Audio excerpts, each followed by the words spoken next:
ನಮಸ್ತೆ, ಇದು ಮಂಗಳವಾರದ mini blog ಆಗಿರುತ್ತೆ. ಇವತ್ತು ತೋಟದಲ್ಲಿ ನಮ್ಮದು ತೋಟದ ದೇವರಿತ್ತು.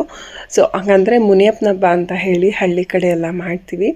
ಈ ಸಾರಿ ಸ್ವಲ್ಪ ಚೇಂಜಸ್ ಇರಲಿ ಅಂತ ಹೇಳಿಬಿಟ್ಟು ಎಲ್ಲರೂ ಕೂಡ ಅಷ್ಟೇ ತೋಟದಲ್ಲಿ ದೇವ್ರು ಮಾಡ್ತೀವಿ ಅಂದಾಗ ಹೊಲೆ ಹಾಕಿ ಮಾಡ್ತಾರೆ. ಬಟ್ ನಾವು ಈಗಿನ ಕಾಲದಲ್ಲಿ ಹೇಗೆ ಅಂತ ಅಂದರೆ ಸ್ಟವಲ್ಲಾದರೆ ಬೇಗ ಆಗುತ್ತೆ ಅಲ್ವಾ ಅಂತ ಹೇಳಿ ಸೊ ಸ್ಟವ್ನಲ್ಲೇ ಮಾಡ್ಕೊತಿದ್ವಿ. ಸೊ ಈ ಸರಿ ಸ್ವಲ್ಪ ಚೇಂಜಸ್ ಇರಲಿ ಅಂತ ಹೇಳಿಬಿಟ್ಟು ಒಲೆಯಲ್ಲಿ ಅಡುಗೆ ಮಾಡೋಣ ಅಂತ ಹೇಳಿ ಅಡುಗೆ ಮಾಡ್ತಾಯಿದ್ದೆ. ಎಷ್ಟು ಬೇಗನೂ ಕೂಡ ಅಡುಗೆ ಆಯಿತು ಅಂತ ಅಂದರೆ ಕೈ ಸುಡೋದು, ಏನು ಹೊಗೆ ಆಡೋದು, ಸೊ ಇದೆಲ್ಲ ಸ್ವಲ್ಪ ಇರಿಟೇಟ್ ಅಂತ ಅನಿಸುತ್ತೆ. ಬಟ್ ಅಷ್ಟೇ ರುಚಿಯಾಗೂ ಕೂಡ ಇರುತ್ತೆ.